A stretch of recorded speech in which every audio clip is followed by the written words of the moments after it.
Now, 3 American citizens are amongst 53 defendants who are facing a possible death sentence for their alleged involvement in a foiled coup attempt in the Democratic Republic of Congo. And that's according to charges that were read on the first day of their military trial on the 7th of June.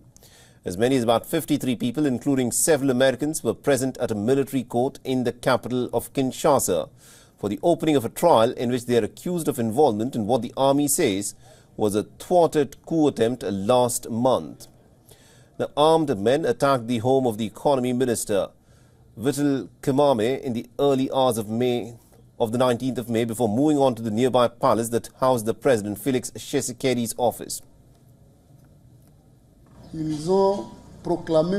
They publicly proclaimed the seizure of power by Newsire, announcing the end of President Felix Tshisekedi's rule, and took the opportunity to hoist the flag of their rebel and terrorist movement in the palace of the nation.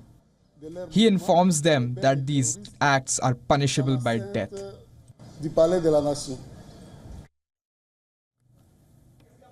The armed men were seemingly filmed brandishing the flag of Zaire, the name of the Central African nation during the rule of dictator Mobutu Sese Seko, and chanting that Tshisekedi's government was over.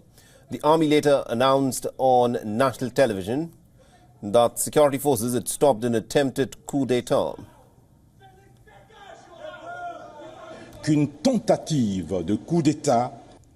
An attempted coup d'etat was nipped in the bud by the defense and security forces. The attempt involved foreigners and Congolese. The Congolese foreigners were put out of action, including their leader.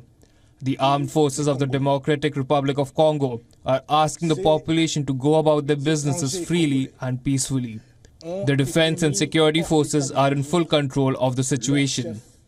The alleged plot was led by Christian Mulanga, a Congolese man who was a naturalized American and who was killed by the security forces.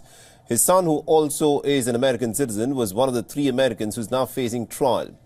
The motive behind the alleged incident remains unclear, but the government has condemned it as an attempt to destabilize the vast country's institutions. Now, 4 women are amongst the accused, as well as a Canadian, a Briton and a Belgian.